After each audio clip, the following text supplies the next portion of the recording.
Hey everybody, welcome back to Baseline Farms. My name is Jade. I hope everyone's doing well. So we have been so crazy busy. It's always busy.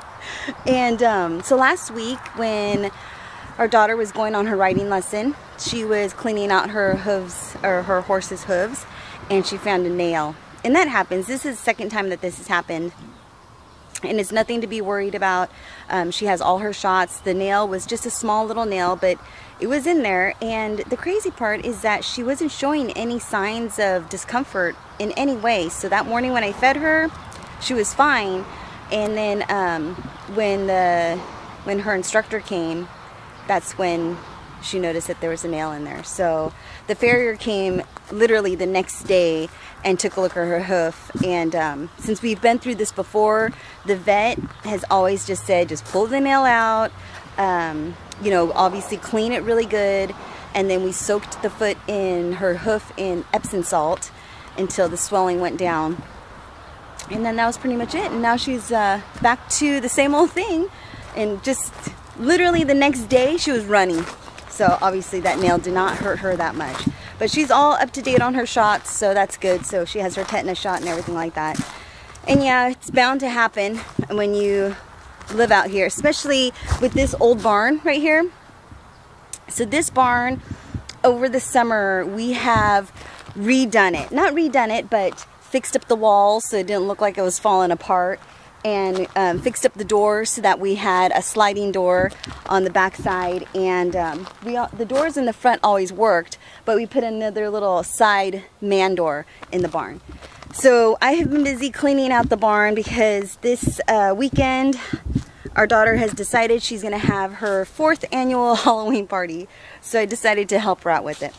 So over here, I wanted to give you a quick garden tour, and I did change up a few things. So I brought the raspberry plant into the big garden, and the crazy thing is that there's a shoot. So I guess the raspberry bush sent out a runner, and there's another raspberry growing in the little garden. Yeah, just growing in there. So I'm probably just going to keep it in there and just train it because it is thornless. So hopefully it stays that way. But it's doing pretty good right here. It's doing pretty well. It looks like I need to raise up the soil a little bit. But I was going to change out the container and put it in a bigger container. And there's 2 different bushes in here. There's a raspberry bush and a blackberry bush. So a blackberry bush is right here, and then a little raspberry bush is right here. So I'm going to separate those 2. I didn't know anything about you know, plants at all, let alone raspberry bushes. So I had no idea what it was going to look like. And from the looks of it, it looks like it's going to get big. So I'm going to separate them. But over here we have some onions. And I actually just recently put more soil into this bed because it's starting to sink. And that's what I have been dealing with some of these beds, is because they're so new that the soil is settling, and so I have been filling them up as they've been settling. Okay, so over here are the cucumbers. Now we do have some baby cucumbers right over here, these little ones, and I don't know if we're gonna get any cucumbers from those 2 right there, but I did pop in some little pansies. I had some leftover pansies and little, what is it, penny violas, so I just popped those in there. But look at these cucumbers. Look how they're doing so good. Look at those. Do you see that? Look at that. I have so many. I have been harvesting so many cucumbers, and I mean, this little doohickey is working pretty well, but it looks, I just noticed this. This is the first time I've been out in the garden today, and I noticed that there's these little white dots right here. So I'm wondering if that's some sort of mold or fungus. I wonder. I'm gonna have to do some research on that. But if anyone knows what that is, because someone helped me out with the leaf miners, that would be nice. So over here we have our zucchini, and look how good it's doing. I pulled off 6 zucchini from this zucchini bush right here. Look at that. So, and I keep saying I'm gonna take it out, but it's so hard when you have zucchini. Oh, there's one right there. Oh my God, 2. Look at this. let me show you what I'm dealing with here, and this is why I can't pull them out. This is ready to come out, so I'm just gonna go ahead and take that off. But look at this. Look at that. And then there's another one. It's a little smaller, so I'm gonna leave it on for tomorrow, but that's huge. That's so awesome. So yeah, that's just, I mean, I find these all, like, just tons of them when, you know, I least expect it. So that's really good. Okay, so now over here, let me show you this. Let me put down this zucchini real fast. So over here, now, when I show you this, this is,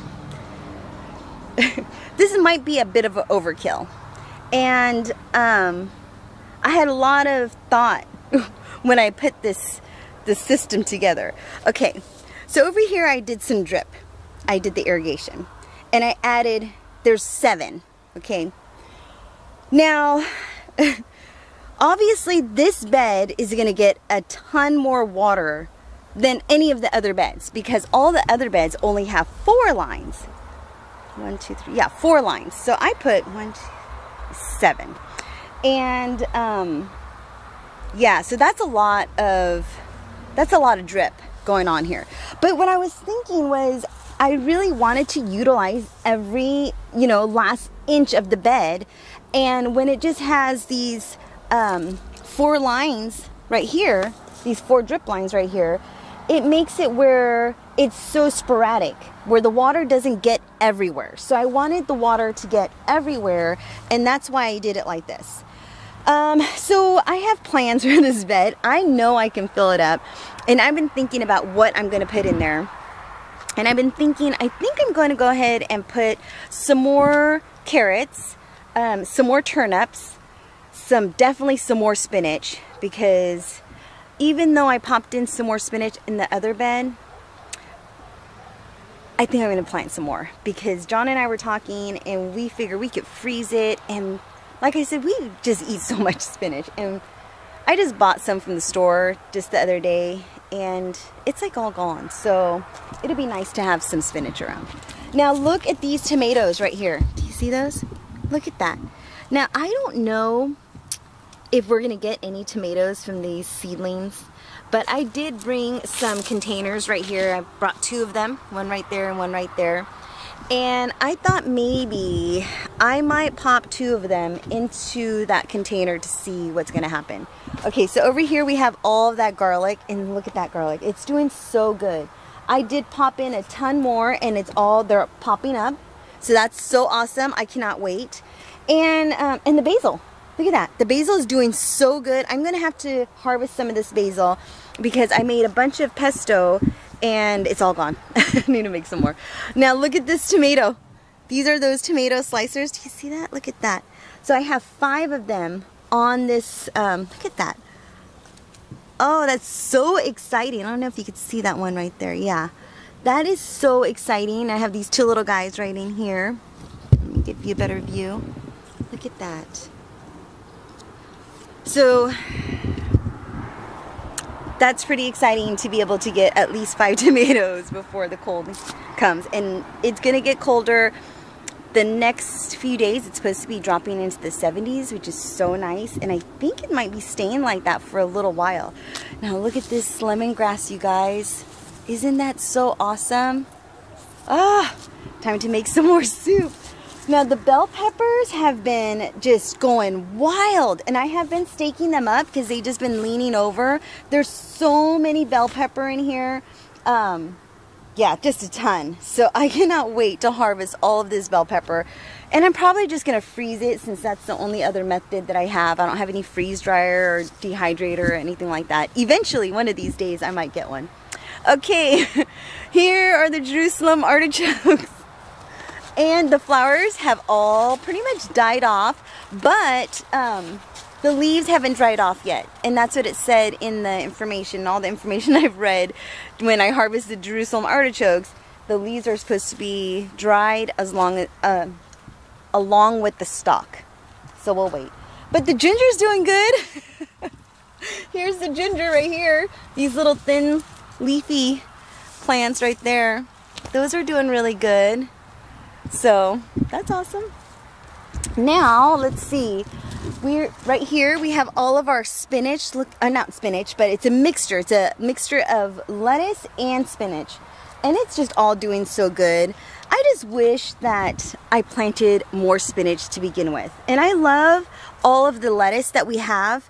But, you know, we just don't eat it as much as we do with the spinach. That's the problem. Now look at the trellis. Oh, it's looking so good. The green beans are looking so good. Okay, so I made a little mistake the other day. I was helping the little guy out and I was twisting him around and twisting him around, and I'm not that tall, and it broke. And I was so disappointed with myself because I don't know if that's going to harm the plant or not, but the little tip of it just broke right there. So right there. So yeah, I'm so bummed out. But look at that. We have some green beans right there. Do you see those little guys? Oh, how exciting. Now, there were birds sitting in here and eating the peas. So I added this scarecrow.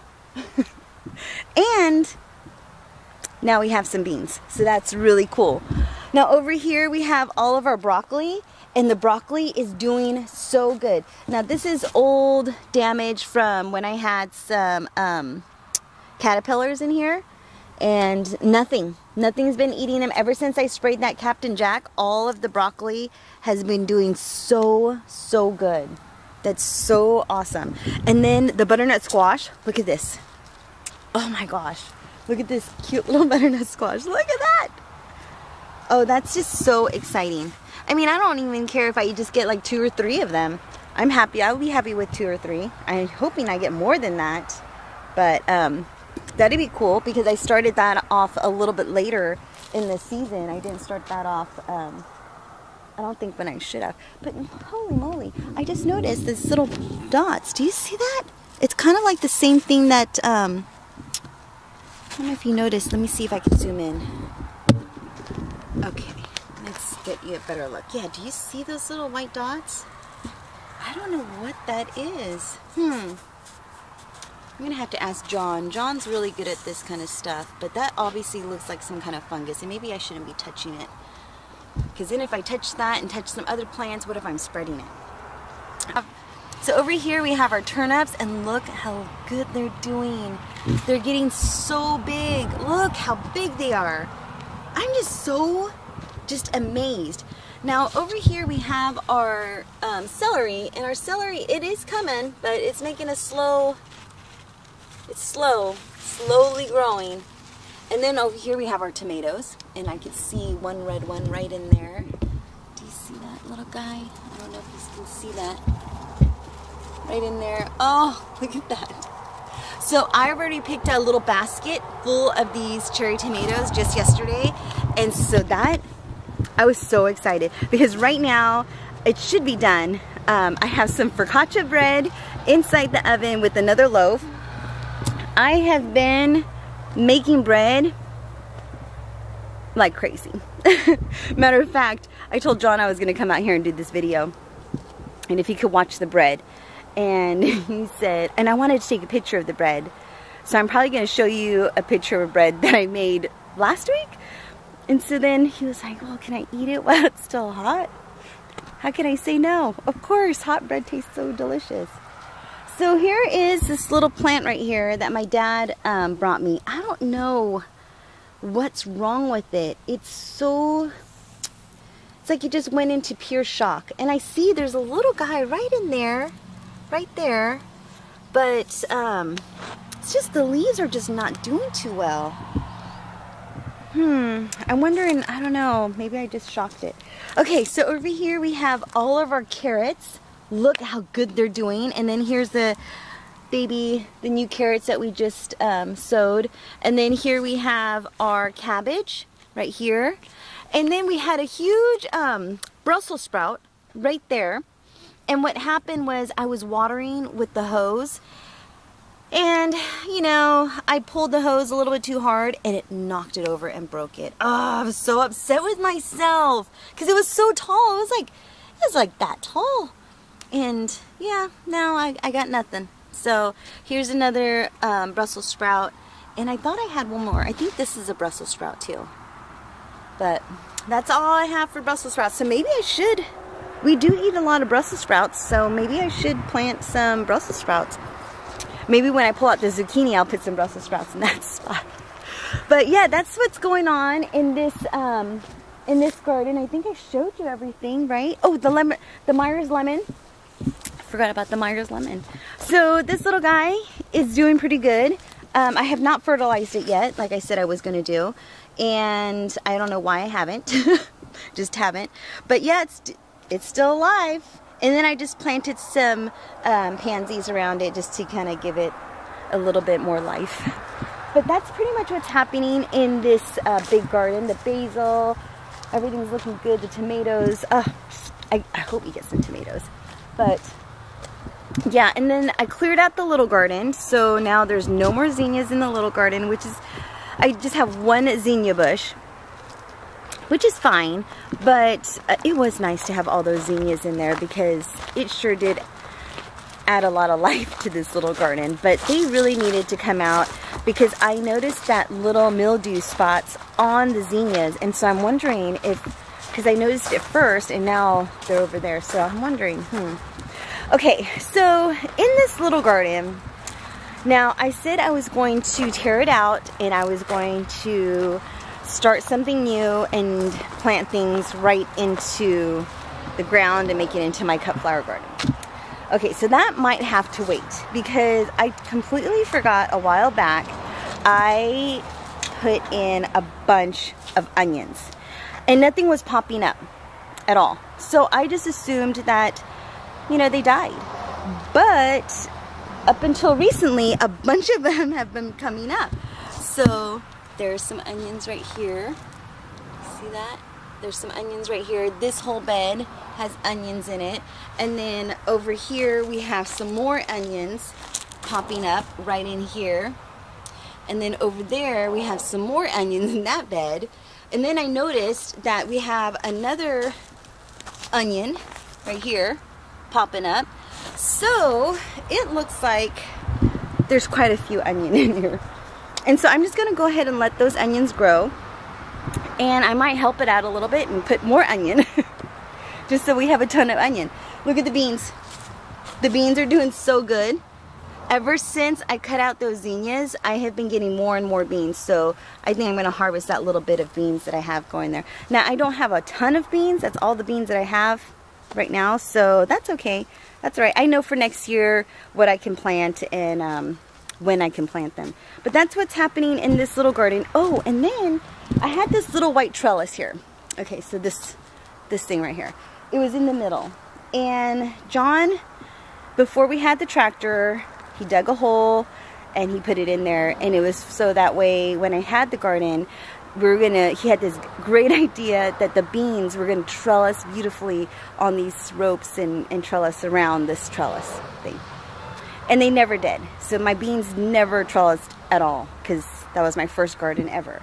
Well, it's been a while and I think, let's see, I want to say it's been in the ground for at least 4 years or something like that. Well, the other day I was walking in here and I barely touched it and it fell over. Thank God not on top of me because that sucker was heavy. But yeah, so that's what happened. So I'm just going to take it out because there's no sense in having it there. Plus it's always getting in my way anyways. But it was cool to hang all my stuff on it. So I'm just going to have to put all of my stuff into the big garden and, you know, make that the big garden that I go to majority of the time. Okay, so over here, now I don't show the barn very often, but I have cleaned it out. So, oh, it's so nice. So what I have planned in here, what Jasmine wants is that she was asking if I could put the projector in here. So we have this little projector. And so this is where the kids are going to have a scary movie. So we're going to put a banner, right, a white banner, just so that way, because we have so many events since we've done events for so long. So we're going to hang that from there. and then that way we could just play the movie right on there. And then we're gonna have some chairs or some hay bales or some whatever we have in the barn, and we're gonna put it in this little area so the kids can sit down. But yeah, this is what our barn looks like. And then in the very back here, this is where I keep the food. Now this is where we kept the lambs, right in here. I still need to clean it out. It is so messy in there. But this is where I keep all of the food, and it is so dark. And it's cluttered, and I had to really organize it. But I think I'm going to put all of the grass, all of our grass that we feed Bella, into the other stall that we're not using, and then that way I could put more grass in there so we could store more of it. And then I just need to clean this up and, I don't know, just organize it better, because, you know, I'm just usually just in and out of here. I grab what I need, I feed the animals, and I'm out of here. But we have all of our treats and everything, and I'm gonna have to do a vlog on what we feed our animals, because I remember when I first got into farming and animals, I would try to go online to look at what to feed them, you know, what kind of grains to feed them, if you feed them grain, just all those little things. And there wasn't at the time a lot of information out there, so it was hard for me to find some things out there. And I mean, granted, I haven't looked lately. I'm sure there's tons of information out there now, but when you go to the feed store, there's just so many things to buy, and they have so many different varieties that you can get lost. And I remember I was so lost because people were telling me, like, you needed this and you needed that and you need all these minerals for the goat and all kinds of, there was just all kinds of stuff. So yeah, I'm gonna definitely have to do a vlog on that, so that way it'll make it easier for some people if they want to get some animals. It's really not that hard. We went through a 4-H program, so we learned all of our information through 4-H, and our kids were all in it. So that's how we learned all of our feeding, how we feed our animals, is through that. But that's pretty much what's happening on the farm. I know there's just so many other things, and I need to just, my goodness, I'm just so, you know, working and I don't know, just taking care of the garden, taking care of the house, being a landscaper. It's just so much work. And I'm not saying I don't enjoy it. I do enjoy it, but landscaping is hard work. And that one takes a lot of time, because I'm still doing a lot of research on, you know, when people need plants, what plants would do well in our area and our zone. So I'm still learning that. So that's always taking a lot of my time, is doing research on the computer on what plants to get. So yeah, but yeah, I'm gonna be doing so many more things around the farm. I just haven't done a video in a little while, just because I've been busy with the work stuff. But I have planted up the fire truck and just a bunch of stuff. So I'm gonna have to show you a different vlog on the food, and then I don't know, maybe tomorrow I'll take you around and we'll plant up some containers, because I need to do that too, and take it from there. So thank you for watching. Take care, be safe, and I'll see you in the next video. Okay, bye bye.